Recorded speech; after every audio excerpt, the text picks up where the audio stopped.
Hello everyone, welcome to SS classroom. और आज हम डिस्कशन करेंगे अल्जाइमर डिजीज के बारे में।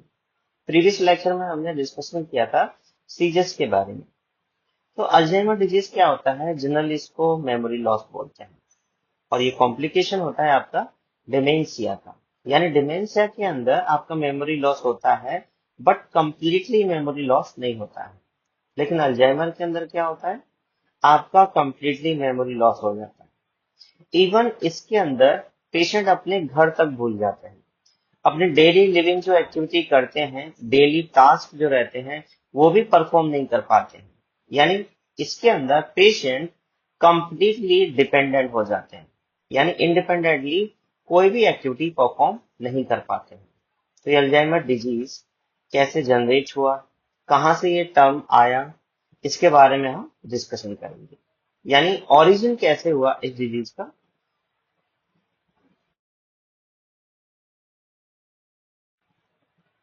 तो अल्जाइमर डिजीज क्या है? आपका मेमोरी लॉस है। और ये टर्म कहाँ से आया? एक आपके जर्मन के साइंटिस्ट थे जिनका नाम क्या था? एलोइस अल्जाइमर।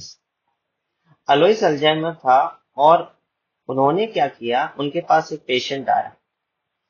उस पेशेंट का नाम था ऑगस्टे डेटर।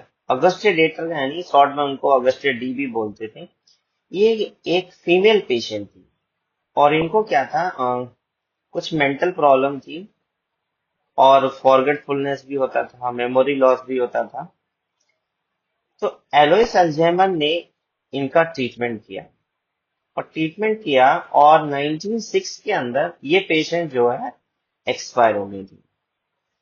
एक्सपायर होने के बाद इनका ऑटोप्सी किया गया, इनका इन्वेस्टिगेशन किया गया। इस पेशेंट का यानी अगस्टे डी का इन्वेस्टिगेशन किया गया। तो उसमें पाया गया कि ब्रेन के अंदर जो न्यूरॉन्स होती हैं, उस न्यूरॉन्स के अंदर क्या है, डिफरेंट टाइप के डेंस टिश्यू का डिपोजिशन हो रहा है। यानी बहुत टाइप के टेंगल्स, थ्रेड लाइक स्ट्रक्चर नजर आ रही हैं, कुछ आपके न्यूरेटिक टेंगल्स नजर आ रहे हैं। तो ये जो है, जो नजर आ रहे थे, इनकी वजह से क्या हो रहा था, जो न्यूरो है वो एक न्यूरॉन से दूसरे न्यूरॉन में ट्रांसफर नहीं हो पा रहा था। तो इसका जो डिस्कवरी किया था डॉक्टर एलोइस अल्जाइमर ने, फर्स्ट टाइम इनका डिस्कवरी किया था। यानी फर्स्ट टाइम इन्होंने ये देखा, तब से इनके नाम के अकॉर्डिंग ही इस डिजीज का नाम भी अल्जाइमर डिजीज रखा गया। तो इसके बारे में हम डिटेल में डिस्कशन करते हैं। उससे पहले हम क्या क्या डिस्कशन करेंगे आज की क्लास के अंदर? ओरिजिन ऑफ अल्जाइमर डिजीज, कैसे अल्जाइमर डिजीज का ओरिजिन हुआ। मैकेनिज्म ऑफ अल्जाइमर डिजीज, यानी अल्जाइमर डिजीज के अंदर ये टेंगल्स किस तरीके से फॉर्म होते हैं, न्यूरेटिक टेंगल्स कैसे बनते हैं, माइलॉइड प्रोटीन का टेंगल्स कैसे बनता है, एमिलॉइड प्रोटीन कैसे फॉर्म होती है।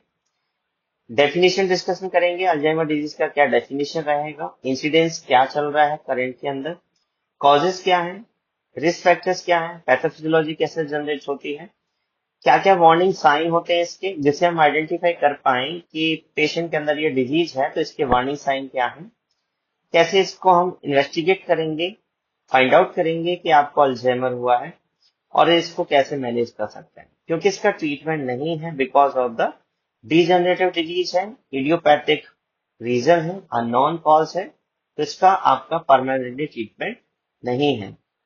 नर्सिंग रेस्पॉन्सिबिलिटीज क्या रहेगी ऐसे पेशेंट के लिए, और क्या क्या कॉम्प्लिकेशन है और क्या क्या प्रिवेंशन है, ये सारे पॉइंट्स हम कवर करेंगे इस क्लास के अंदर। तो इंट्रोडक्शन डिस्कशन कर लेते हैं उससे पहले कि आपका जो अल्जाइमर डिजीज है वो कैसा है, आपका प्रोग्रेसिव डीजनरेटिव डिजीज है। अब प्रोग्रेसिव वर्ड क्या होता है, डीजनरेटिव वर्ड क्या होता है? प्रोग्रेसिव का मतलब क्या है, जैसे जैसे आपका एज इंक्रीज होगा ये आपका डिजीज भी बढ़ता जाएगा। यानी मेमोरी जो लॉस हो रहा है, करंट में आपका जो मेमोरी लॉस हुआ है, जैसे जैसे आपका एज बढ़ेगा ये मेमोरी लॉस और बढ़ता जाएगा। तो इसको हम बोलते हैं progressive disease. And degenerative disease का मतलब, ये जो डिजीज है आपके न्यूरॉन्स का डिजीज है। इसके अंदर जैसे जैसे आपका एज बढ़ेगा आपके न्यूरॉन्स का डिस्ट्रक्शन होता रहेगा। यानी आपके ब्रेन सेल्स और न्यूरॉन्स क्या होंगे, डिस्ट्रक्शन होते जाएंगे और धीरे धीरे आपका ब्रेन का साइज भी क्या हो जाएगा, कॉन्स्ट्रिक्ट हो जाएगा, नैरो हो जाएगा। इसका कॉज क्या है, इडियोपैथिक है, यानी अभी तक अल्जाइमर डिजीज का कॉज फाइंड आउट नहीं हुआ है कि एक्चुअल इसका रीजन क्या है। जो आपके ब्रेन के अंदर जो चेंजेस आते हैं, जो न्यूराइटिक टेंगल्स फॉर्मेशन होते हैं, एमिलॉइड प्रोटीन का टेंगल्स बनता है, ये किस तरीके से होता है, इसका अभी तक कोई कॉज यानी एग्जैक्ट रीजन फाइंड आउट नहीं है। लेकिन जनरली रिसर्च के अंदर ये देखा गया है कि जैसे जैसे आपकी एज 55 को क्रॉस करती है, 60 को क्रॉस करती है, ये डिजीज जनरली जनरेट होने लग जाती है।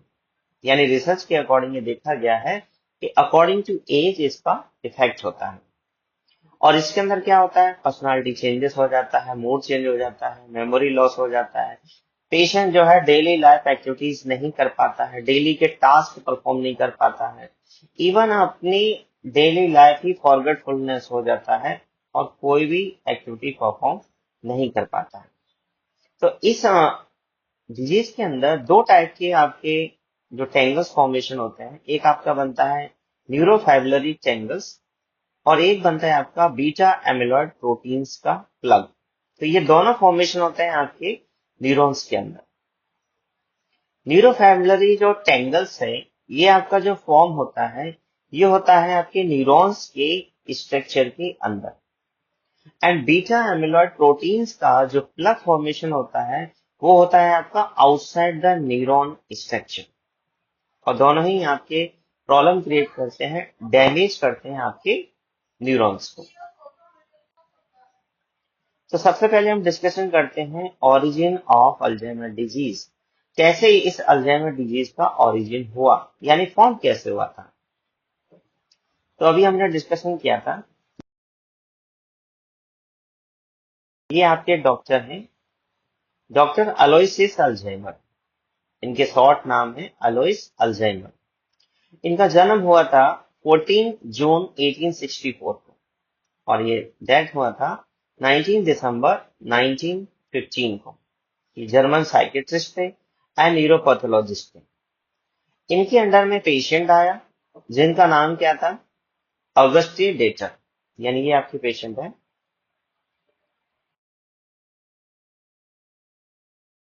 ये है आपके पेशेंट ऑगस्टी डेटर, जिसको शॉर्ट में ऑगस्टी बी बोलते हैं। ये एक फीमेल पेशेंट थी।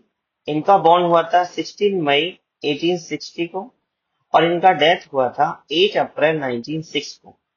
तो ये पेशेंट अंडर किसके कौन देख रहा था इस पेशेंट को, डॉक्टर अलोयसिस अल्जाइमर। तो उन्होंने देखा कि इसको मेंटल डिस्टरबेंस है, मेमोरी लॉस है, कॉग्निटिव प्रॉब्लम है, डेली एक्टिविटी टास्क नहीं कर पाती है। तो इनका जो डेथ हुआ था वो 8 अप्रैल 1906 को डेथ हो गया था। डेथ के बाद इनका जब ऑटोप्सी किया गया, इन्वेस्टिगेट किया गया इसके ब्रेन का, तो ब्रेन के न्यूरॉन्स के अंदर डिफरेंट टाइप के टेंगल्स और प्लग का डिपोजिशन फाइंड आउट हुआ।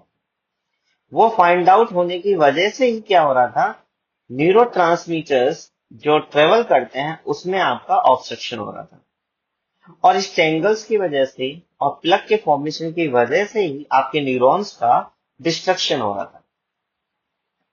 तब इन्होंने इस डिजीज का नाम जो है इन्हीं के नाम पर रखा गया, अल्जाइमर डिजीज, यानी disease described by the alloys Alzheimer in the German physician इन 1906 में डेथ किसका हुआ था, पेशेंट का, ऑगस्टी डेटर का। But she died in 1906 and autopsy revealed dense deposit now called neuritic plaque। यानी जैसे इनका ऑटोप्सी किया गया था 1906 के अंदर, तो न्यूराइटिक प्लग का फॉर्मेशन इनके ब्रेन के अंदर, न्यूरॉन्स के अंदर देखा गया था। जैसे आप यहाँ पे देख पा रहे हैं, ये जो फॉर्मेशन हो रहा है ये प्लग का फॉर्मेशन हो रहा है, जिसे हम क्या कहते हैं, बीटा एमिलॉइड प्लग। दूसरा आपका जो ब्रेन के सेल, जो न्यूरॉन है उसके अंदर जो फॉर्मेशन होगा वो किसका होगा, टेंगल्स का, न्यूरोफैब्रिलरी टेंगल्स का। तो इनका कैसे फॉर्मेशन होता है, अब मैकेनिज्म ऑफ अल्जाइमर डिजीज का डिस्कशन करेंगे। उसमें आपको बताएंगे किस तरीके से आपके टेंगल्स का फॉर्मेशन होता है और किस तरीके से आपका प्लग का फॉर्मेशन होता है। अब आपका जो टेंगल्स फॉर्मेशन होगा जिसका नाम है न्यूरोफाइब्रिलरी टेंगल्स, ये फॉर्मेशन होगा आपका इनसाइड द सेल, यानी न्यूरॉन्स के सेल के अंदर जो फॉर्मेशन होगा वो होगा न्यूरोफाइब्रिलरी टेंगल्स। और बीटा एमिलॉइड प्लग जो फॉर्मेशन होगा वो होगा आउटसाइड द न्यूरॉन स्ट्रक्चर। जैसे आप यहाँ पे नॉर्मल सेल देख पा रहे हैं, ये आपका नॉर्मल न्यूरॉन है और ये आपका अल्जाइमर न्यूरॉन है। अल्जाइमर न्यूरॉन में आप देख पा रहे हैं ये एमिलॉइड प्लग है, ये एमिलॉइड प्लग का फॉर्मेशन हुआ है। और न्यूरोफाइब्रिलरी टेंगल्स है वो आपके न्यूरॉन्स के सेल बॉडी के अंदर है, यानी न्यूरॉन के स्ट्रक्चर के अंदर जो फॉर्मेशन होगा वो है आपका न्यूरोफाइब्रिलरी टेंगल्स। और न्यूरॉन्स के बाहर जो स्ट्रक्चर है वहां पर जो फॉर्मेशन होगा वो है आपका एमिलॉइड प्लग। अब एमिलॉइड प्लग का कैसे फॉर्मेशन होता है, न्यूरोफाइब्रिलरी टेंगल्स कैसे फॉर्मेशन होते हैं, क्या रीजन रहते हैं इसके, ये सारी चीजें हम डिस्कशन करेंगे मैकेनिज्म ऑफ अल्जाइमर डिजीज के अंदर। मैकेनिज्म ऑफ अल्जाइमर डिजीज से पहले हम डिस्कशन करते हैं कि एक नॉर्मल न्यूरॉन्स के अंदर किस तरीके से एक्टिविटी परफॉर्म होती है। फॉर एग्जाम्पल ये न्यूरॉन का स्ट्रक्चर है, ये आपका फर्स्ट न्यूरॉन है, ये आपका सेकेंड न्यूरॉन है। इसके अंदर इलेक्ट्रिकल एक्टिविटी, ये आपका डेंड्राइट्स है, ये आपके टर्मिनल बटन से न्यूरोट्रांसमीटर्स रिसीव करते हैं। उसके बाद सेल बॉडी के अंदर इंफॉर्मेशन जाता है, सेल बॉडी के अंदर ये न्यूक्लियस है। उसके बाद ये एक्सॉन का स्ट्रक्चर है, ये आपका एक्सॉन हेलॉक्स है, ये आपका सिग्नल डायरेक्शन है, यानी सेल बॉडी से आपका एक्सॉन से होते हुए सिग्नल आपका अनदर न्यूरॉन्स की ओर जा रहा है। यहाँ पर ये टर्मिनल बटन्स होती हैं, इनका जो जंक्शन होता है उसे हम सिनेप्टिक या सिनेप्सिस कहते हैं।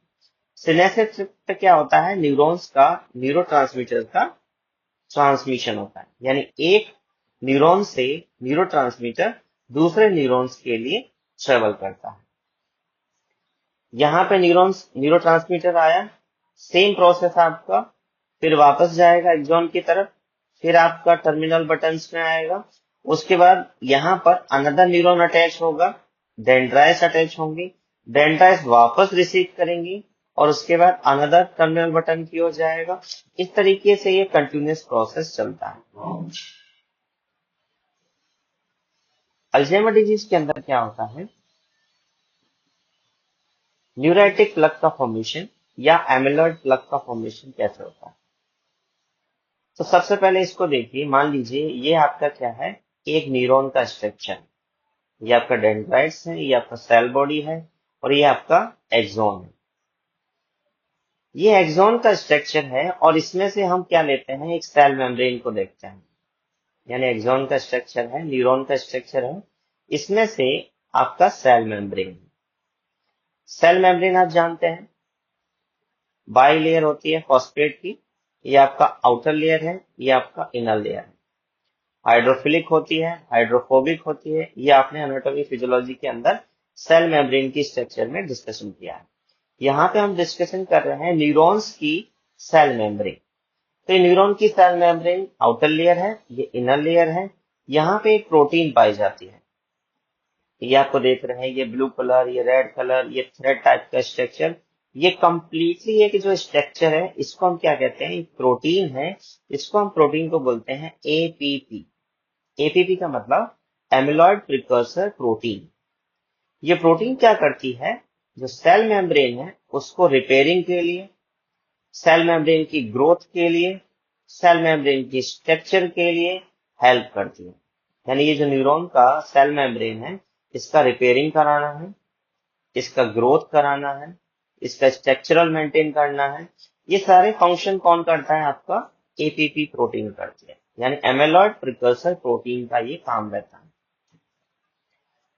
नॉर्मली क्या होता है, जैसे ही इसका एज कंप्लीट हो जाता है, यानी इसका काम कंप्लीट हो जाता है, तो एक टाइम क्या होता है, इसके अंदर 3 टाइप के एंजाइम पाए जाते हैं न्यूरॉन्स के अंदर, यानी न्यूरॉन की स्ट्रक्चर के अंदर 3 टाइप के आपके एंजाइम पाए जाते हैं, alpha secretase, beta secretase and gamma secretase. Beta secretase अभी हम बताएंगे उसका क्या काम रहता है।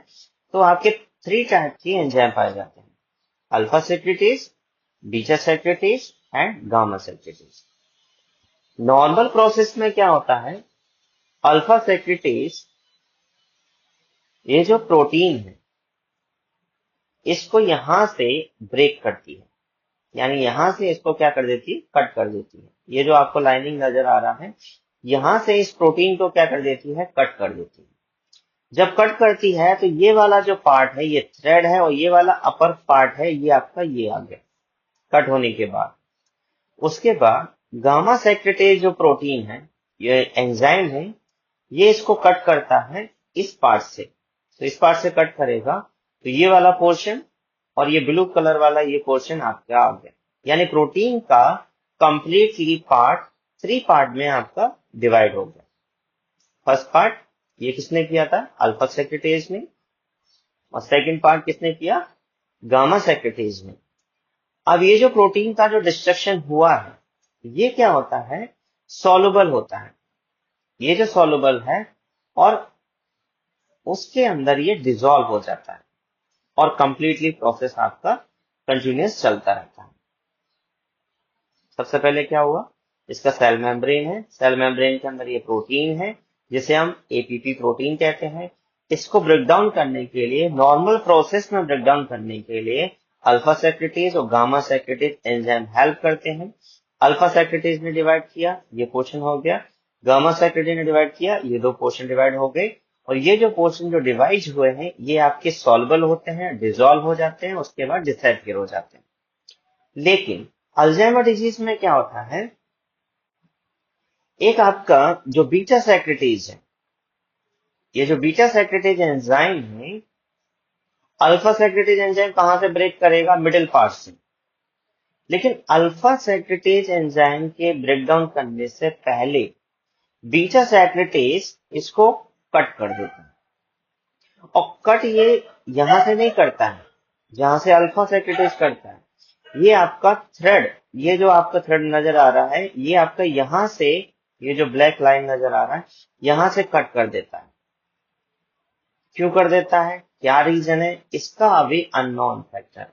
इसलिए अल्जाइमर डिजीज का जो कॉज है वो अभी तक इडियोपैथिक है, यानी अल्फा सेक्रेटेज को कट करना था लेकिन गलती से क्या है, बीटा सेक्रेटेज इसको कट करने लग जाता है और रॉन्ग डायरेक्शन से कट करने लग जाता है। अल्फा और ये जो प्रोटीन है एमिलॉइड प्रिकसर्स प्रोटीन को, और कहां से कट कर दिया इसने, यहां से कट कर दिया। गामा जो सेक्रेटेज एंजाइम है वो उसी एरिया से कट करता है जहां पर नॉर्मल प्रोसेस में कट करता है, और इसने क्या किया, यहां से कट कर दिया। तो एक पोर्शन तो ये बन गया, जब बीटा सेक्रेटेज ने कट किया तो ये पोर्शन बन गया, जब गामा सेक्रेटेज ने कट किया तो ये पोर्शन आपका ये बन गया, और लास्ट का पोर्शन आपका ये बन गया। तो इस तरीके से बीटा सेक्रेटेज ने, गामा सेक्रेटेज ने अगेन ये 3 पार्ट्स में डिवाइड किया। लेकिन ये जो प्रोटीन है, ये जो एपीपी का ये जो वाला जो पार्ट है ये आपका अनसॉल्युबल होता है, यानी ये आपका डिसॉल्व नहीं होता है।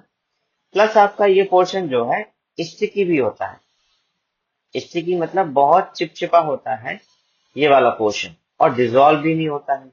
ये पोर्शन आपका डिसॉल्व हो जाएगा, ये भी डिसॉल्व हो जाएगा, लेकिन ये जो मिडिल पोर्शन है ये आपका डिसॉल्व नहीं होता है।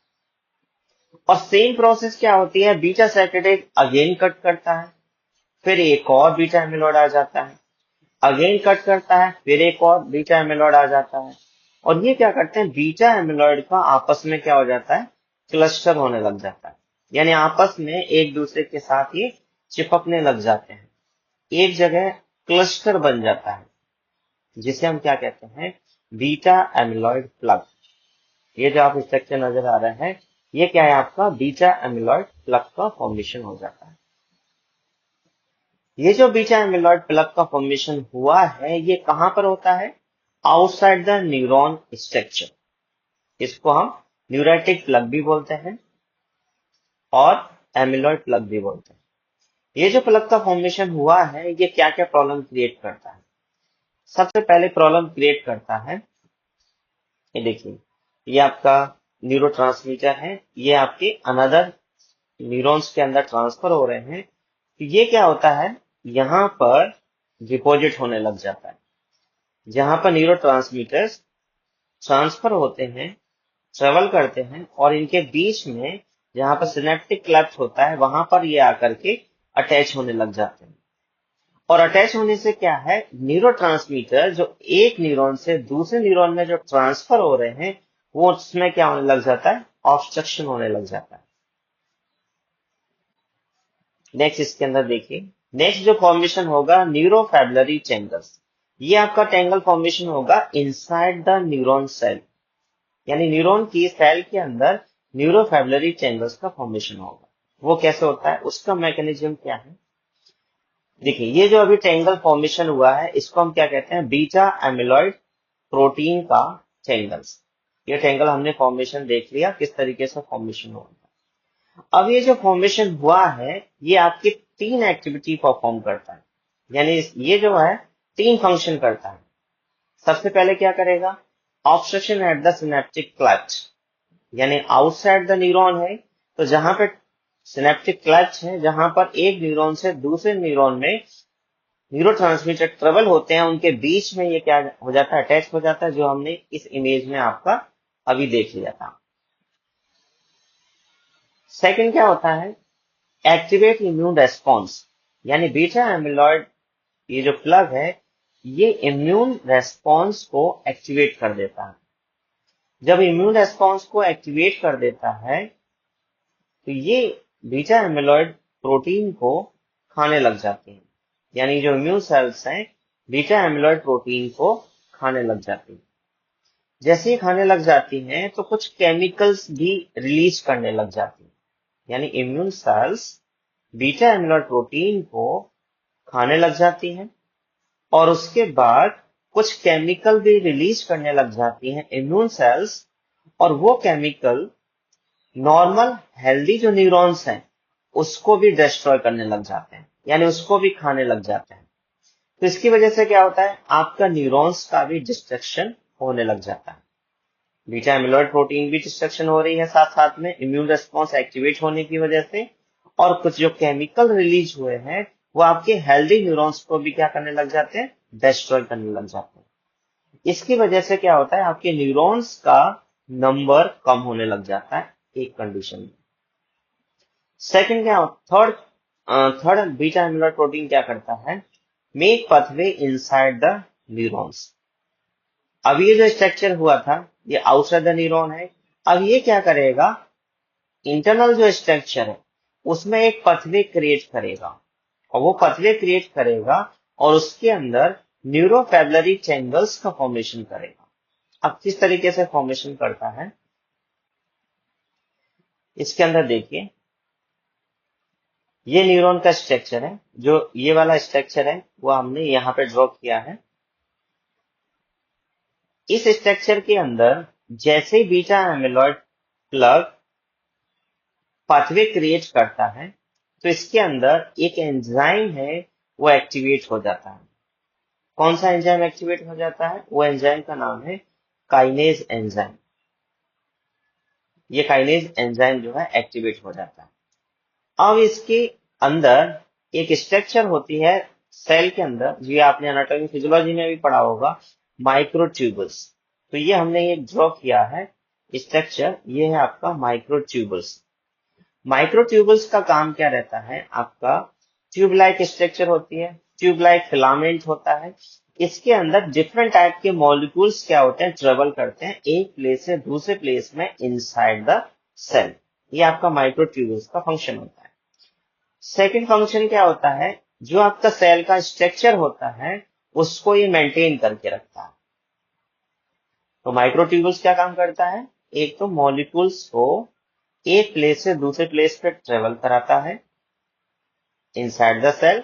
सेकंड, सेल का स्ट्रक्चर प्रॉपर बना रहे उसके लिए फंक्शन करता है। तो ये माइक्रोट्यूबल्स है।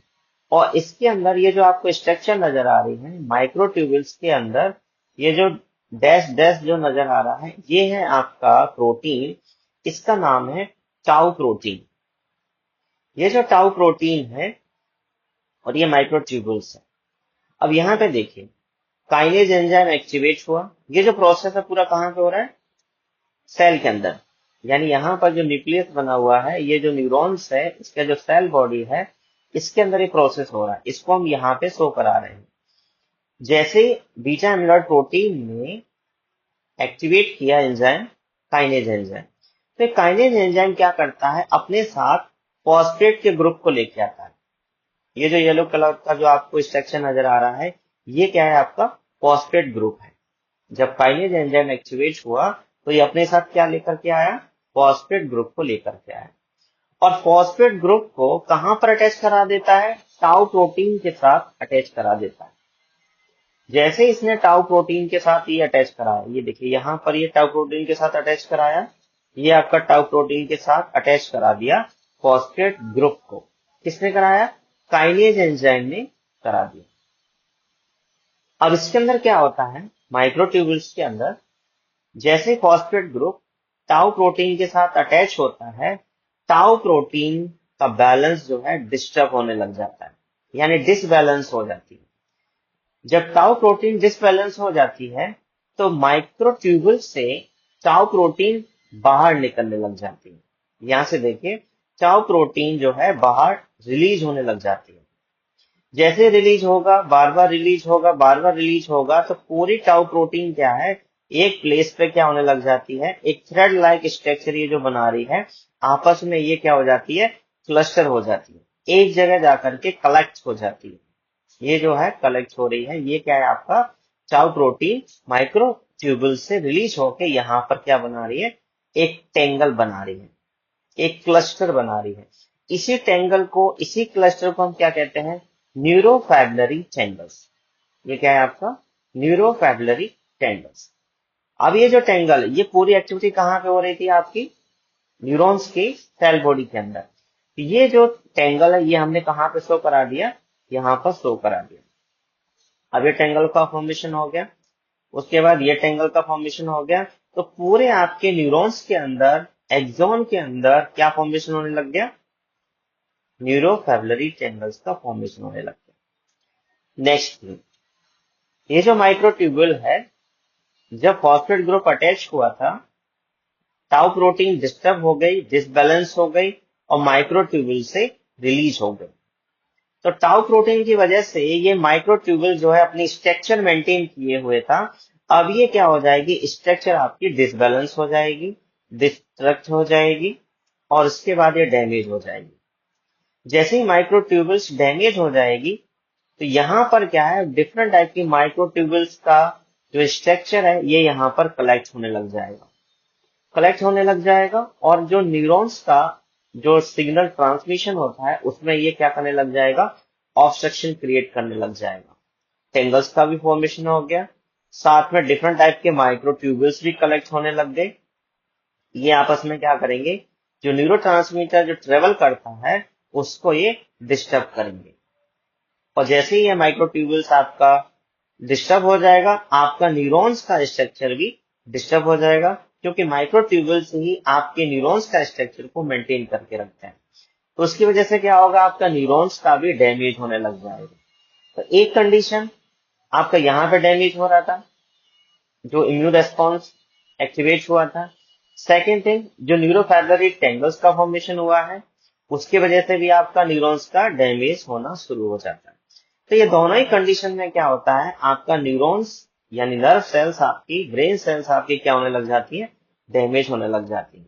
और धीरे धीरे जैसे जैसे आपकी एज इंक्रीज होती है, ये क्या होता है, आपका प्रोग्रेस करती है डिजीज, और धीरे धीरे करके आपका जो कॉर्टेक्स एरिया है आपके ब्रेन का, वो पूरा डिस्टर्ब होने लग जाता है, डैमेज होने लग जाता है, श्रिंक होने लग जाता है।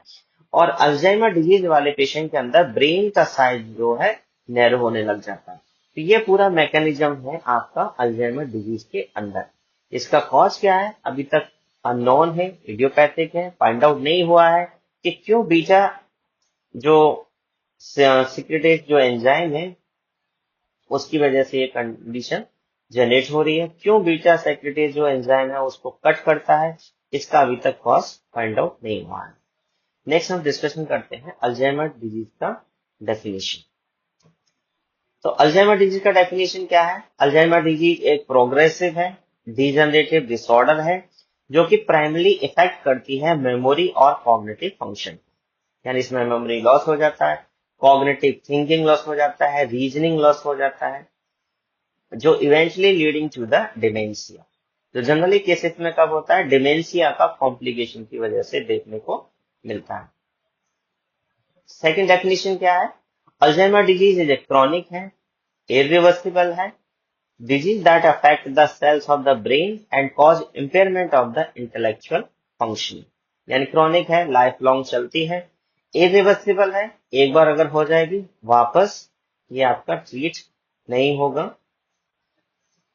जैसे आप कंपैरिजन करें नॉर्मल ब्रेन का और अल्जाइमर डिजीज ब्रेन का, तो ये आपका नॉर्मल स्ट्रक्चर है ब्रेन का, और यहाँ पे देखिए किस तरीके से जो आपका कॉर्टेक्स है वो आपका श्रिंक हो गया है, नैरो हो गया है। तो ये अल्जाइमर डिजीज के अंदर जो है न्यूरॉन्स के डिस्ट्रक्शन की वजह से ब्रेन का साइज भी क्या हो जाता है? नैरो हो जाता है।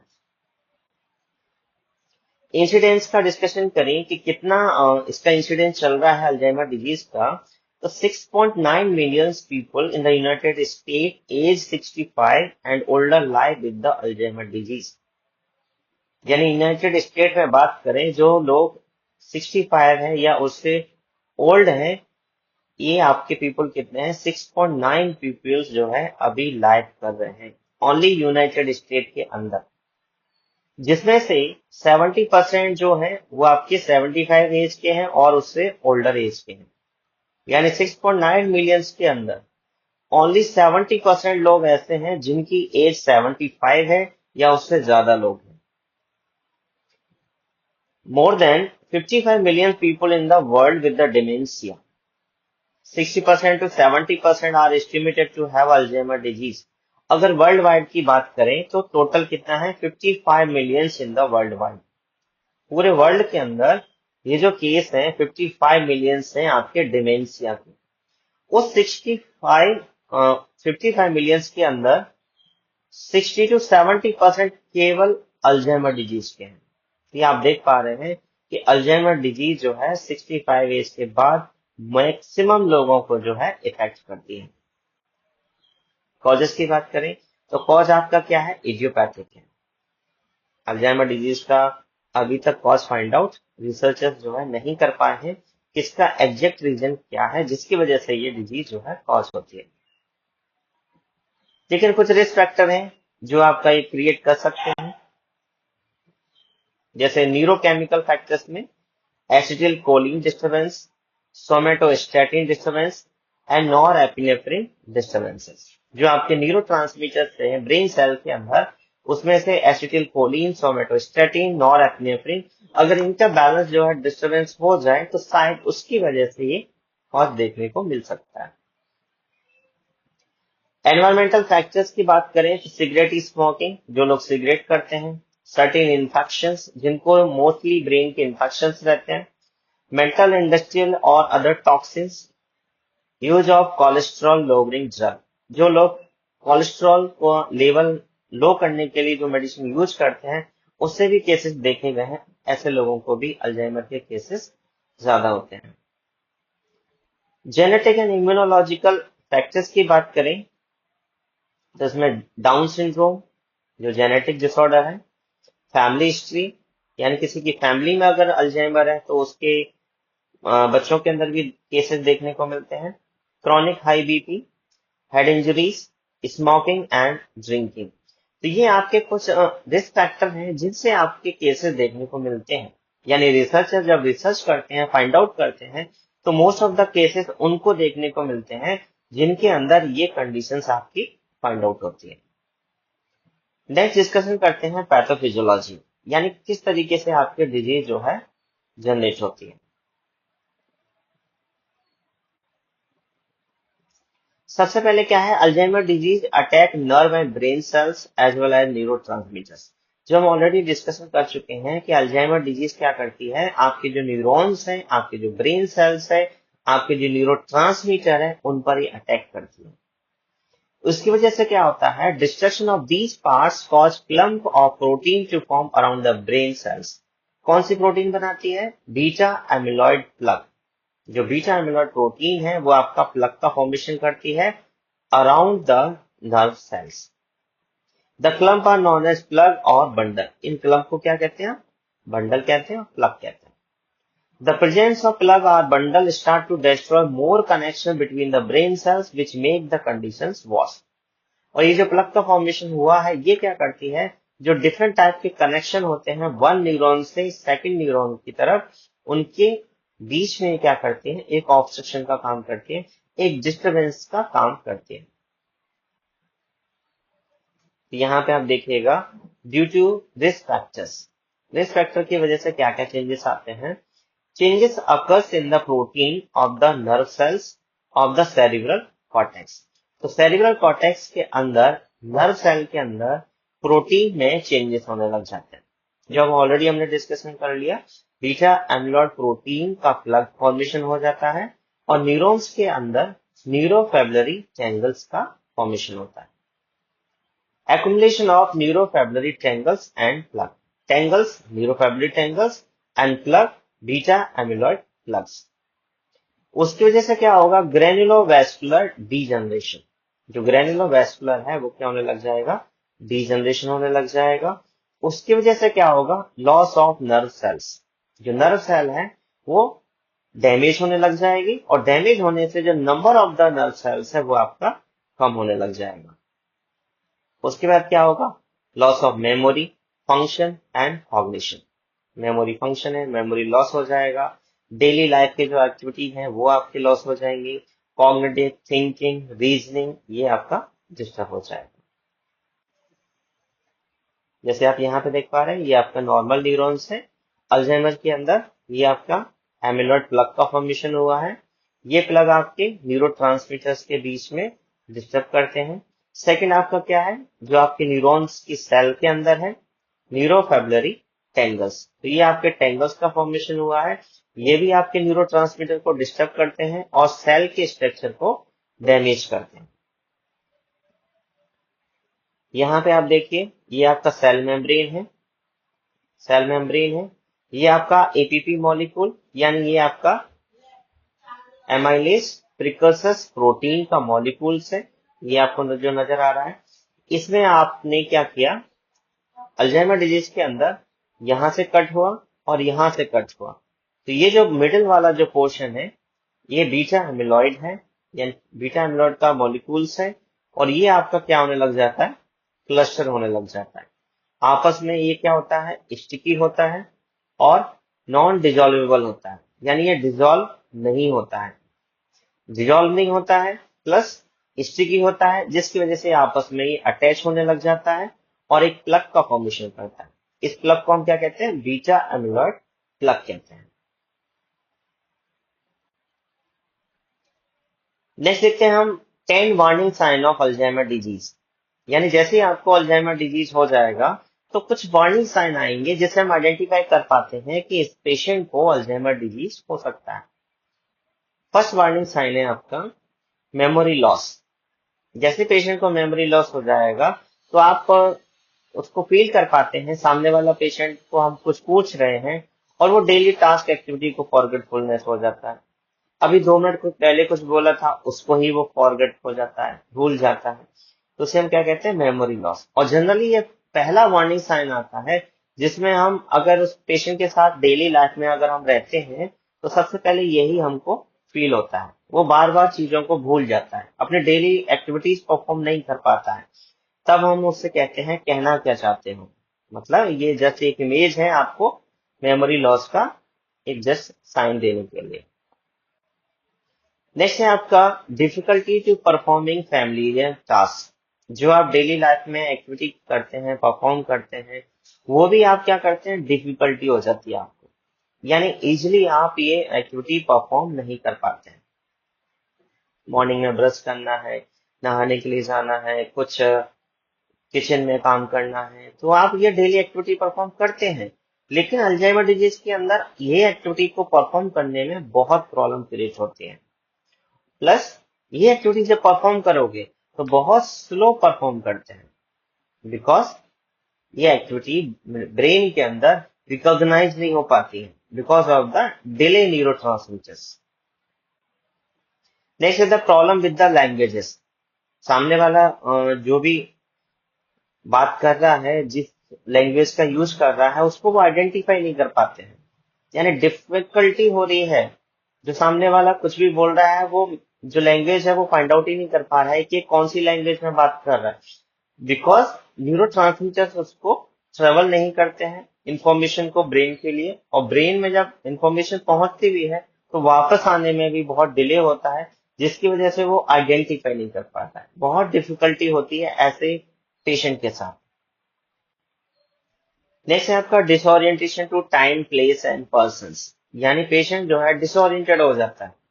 अगर अल्जाइमर डिजीज वाले पेशेंट से हम पूछें कि आप कहाँ पर हो, उसका प्लेस का नाम नहीं बता पा रहा है। हॉस्पिटल पूछ रहे हैं तो घर बता रहा है, घर बता रहे हैं तो कहीं पार्क बता रहा है, यानी डिफरेंट चीजें बता रहा है, एक्यूरेट नहीं बता रहा है। पर्सन के बारे में पूछ रहे हैं, रिलेटिव के बारे में पूछ रहे हैं, उनका नाम नहीं आइडेंटिफाई कर पा रहा है।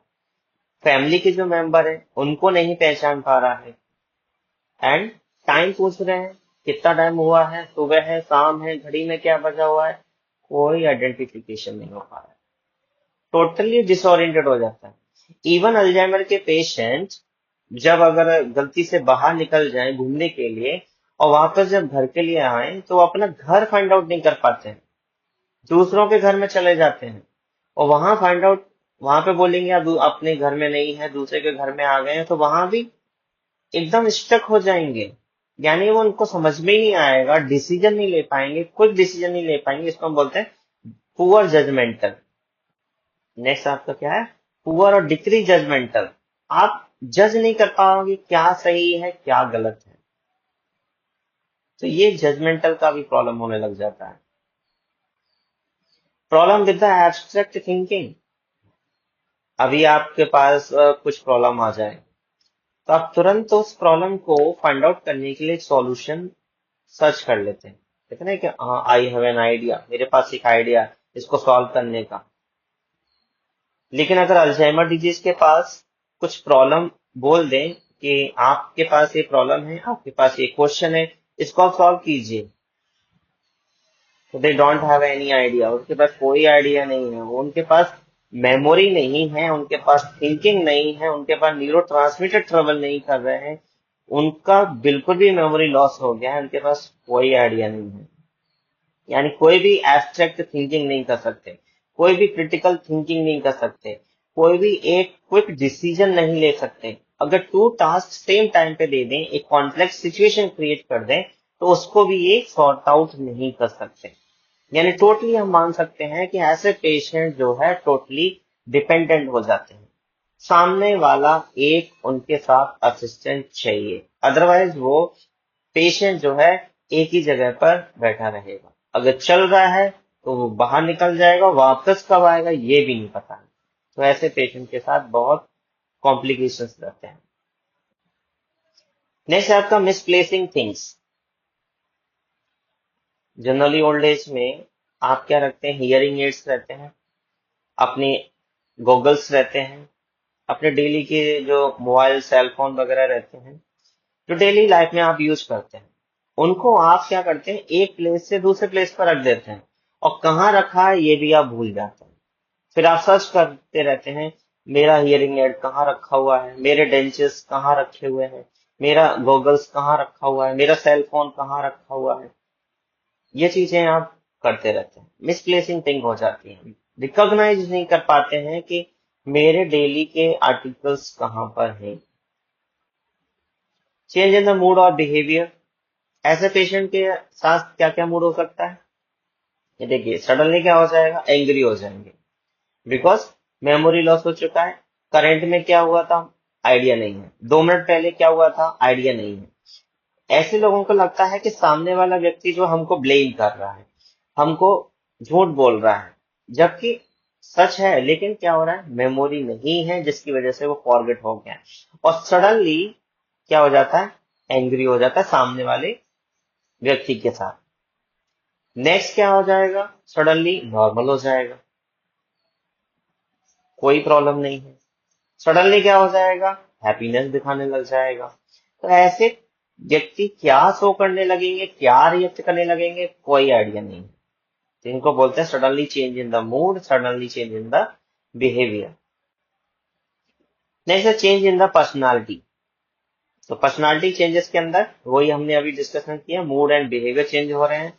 सडनली आप लाफिंग करने लग जाएंगे, सडनली आप क्राइम करने लग जाएंगे, सडनली आप फाइटिंग करने लग जाएंगे। डिफरेंट टाइप की आप पर्सनालिटी इसके अंदर शो करने लग जाएंगे। एंड लॉस ऑफ इनिशिएटिव्स, यानी लैक ऑफ इनिशिएटिव रहेगा, इनके पास कोई चांसेस नहीं है कि वो अपनी लाइफ के अंदर कुछ कर पाए।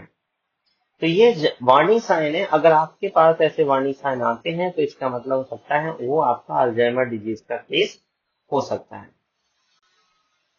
नेक्स्ट डिस्कशन करते हैं सिम्टम्स। क्या क्या सिम्टम्स नजर आएंगे अल्जाइमर डिजीज के पेशेंट में। सबसे पहले कंफ्यूजन, यानी वो हमेशा कंफ्यूज रहेगा मेमोरी लॉस की वजह से।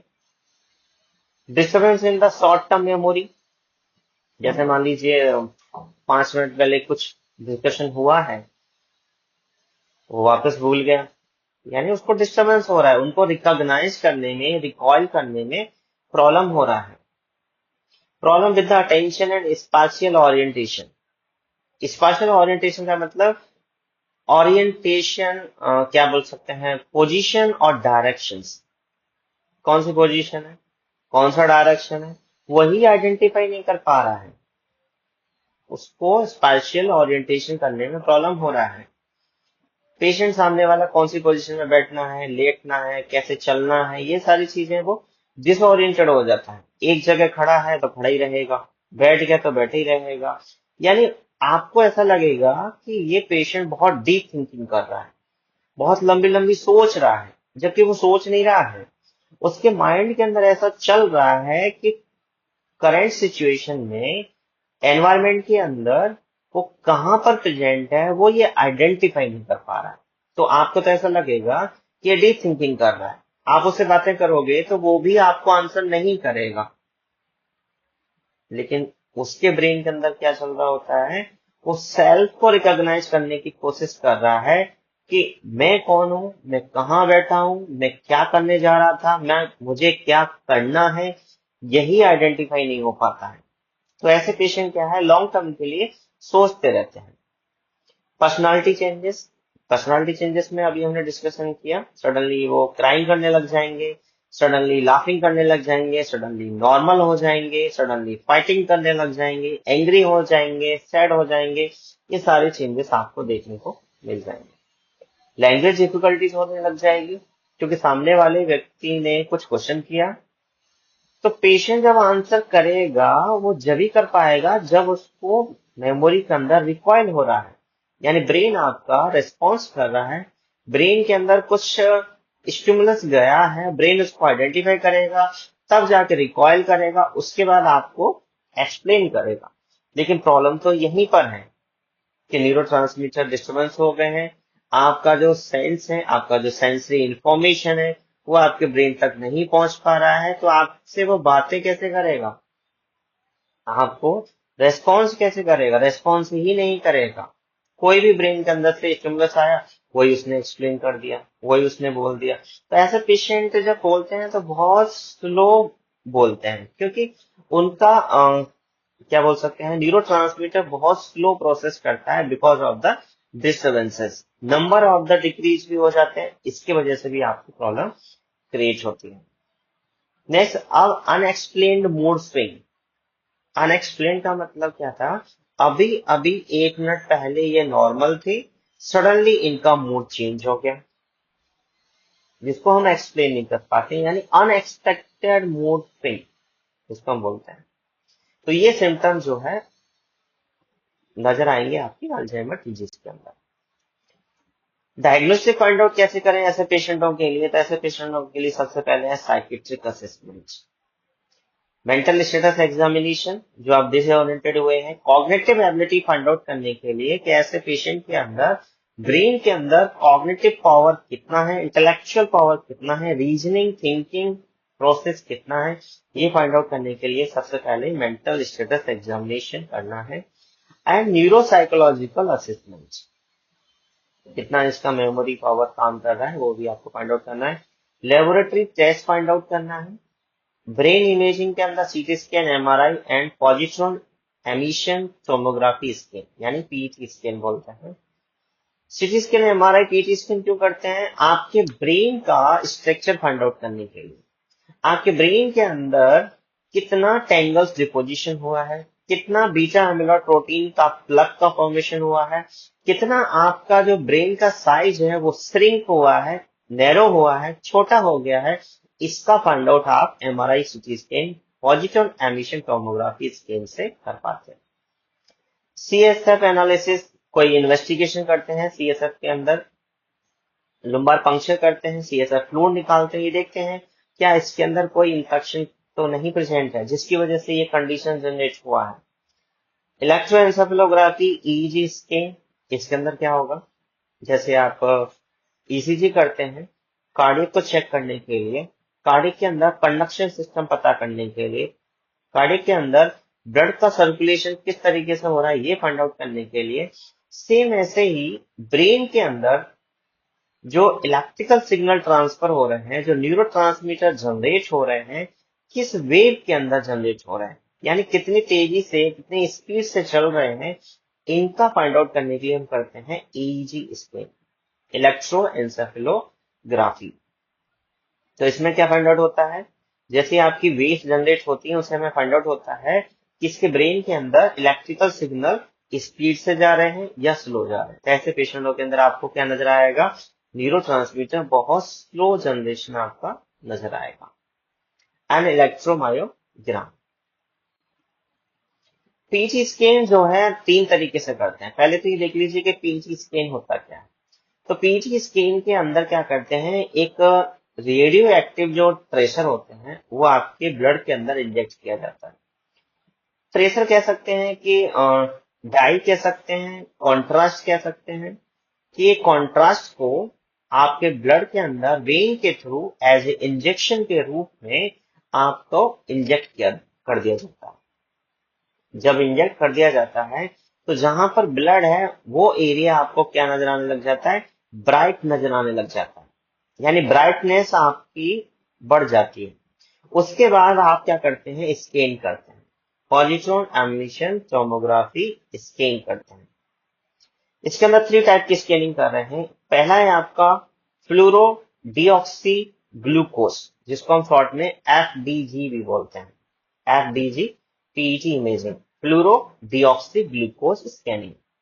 सेकंड है आपका amyloid PET scan to find out the amyloid plus, and third is the tau PET imaging to find out the tau protein neurofibrillary tangles.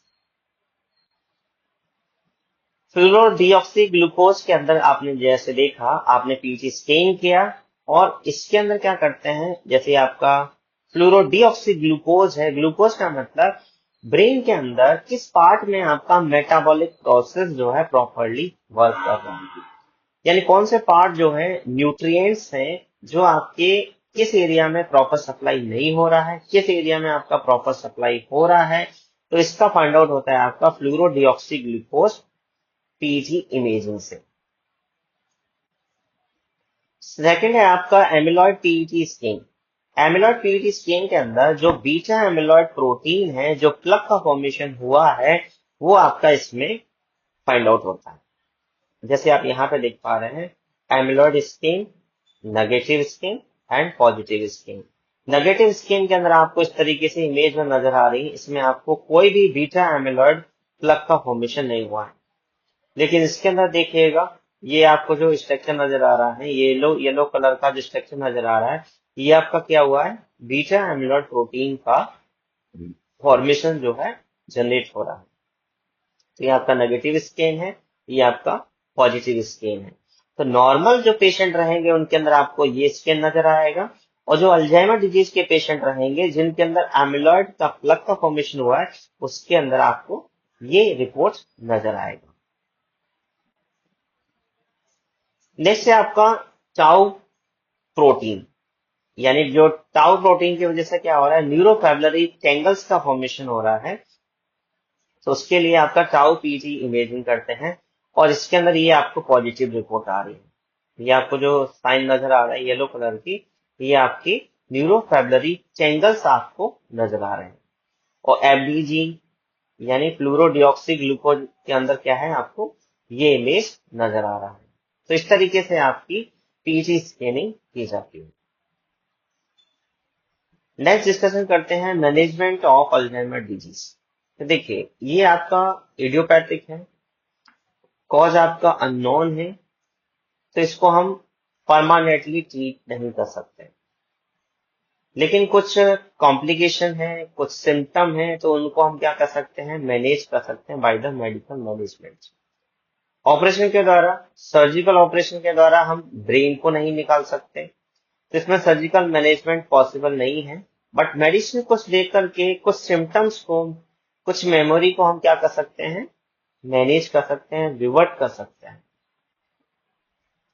For example acetylcholinesterase inhibitors, ये क्या करेगा, prevent the breakdown of acetylcholine, a chemical messenger important for the learning and memory.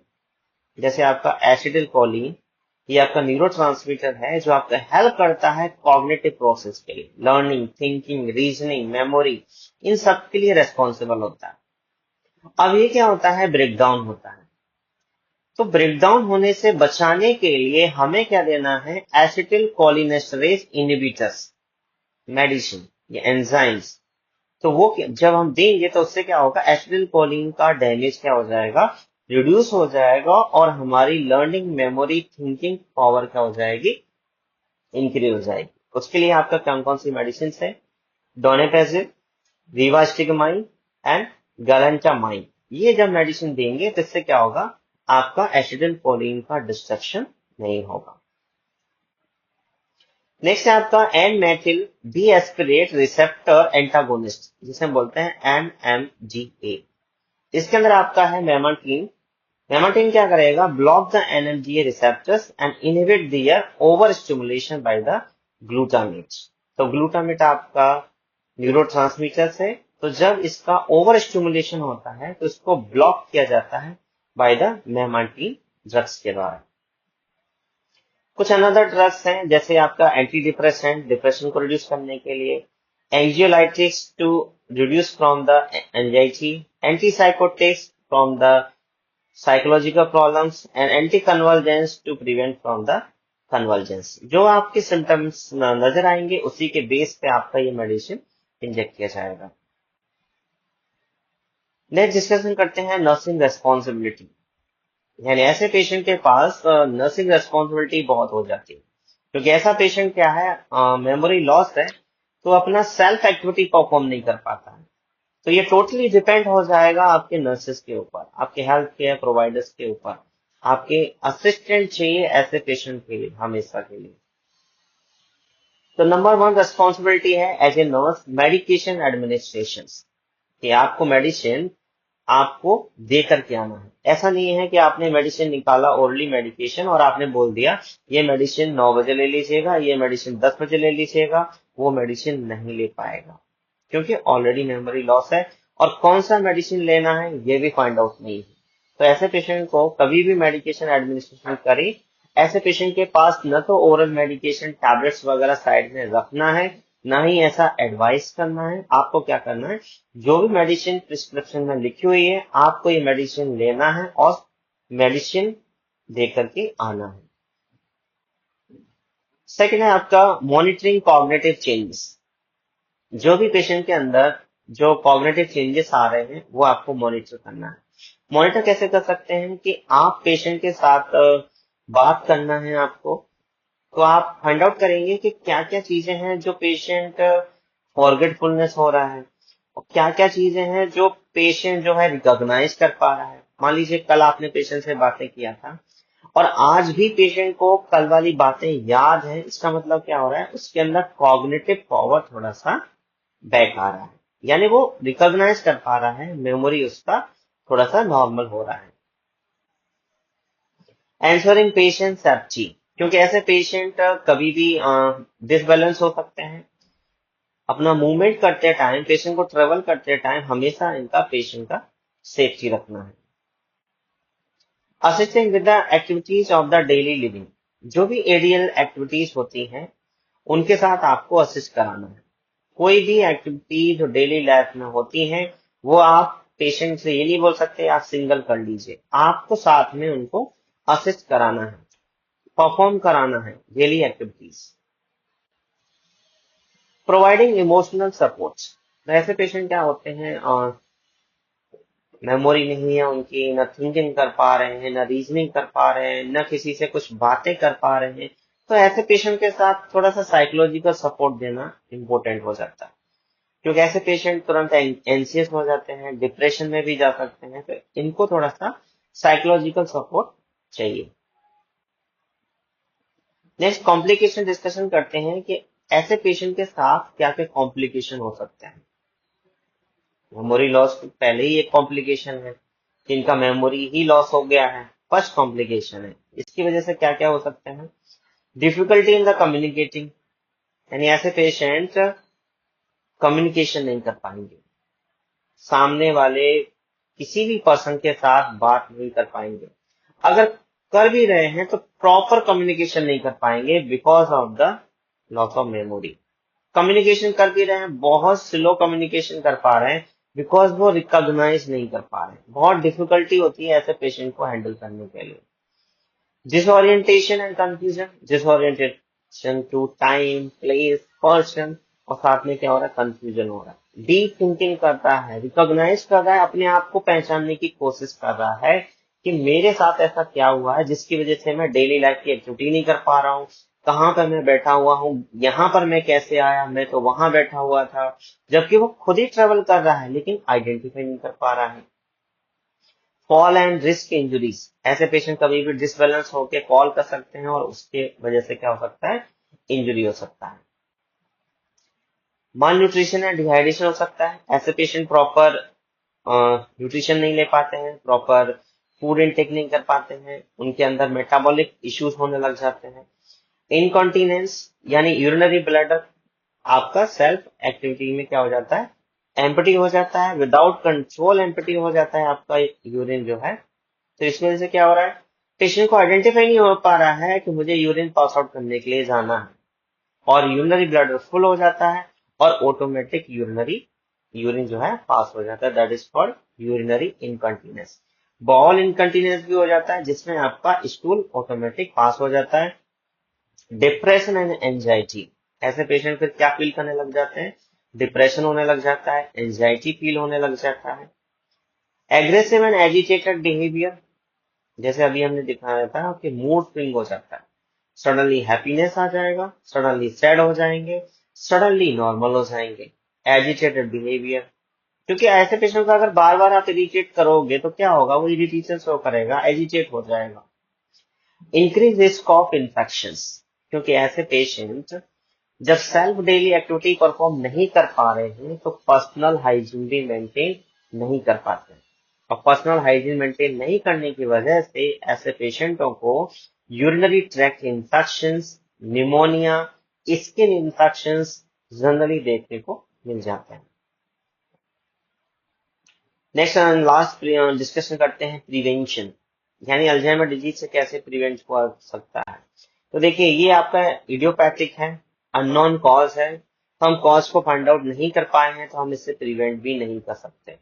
But कुछ आपके जो risk factor हैं उनको हम modify करके इसके जो चांसेस हैं ओल्ड एज के अंदर अल्जाइमर होने का, उससे हम थोड़ा सा बच सकते हैं। For example regular physical exercises, healthy balance diet, mental stimulations जैसे पजल्स हैं, रीडिंग्स हैं, लर्निंग्स हैं, यानी आप कंटिन्यूस अपना reading activity, learning activity perform करते रहेंगे तो हो सकता है आपका मेमोरी लॉस ना हो।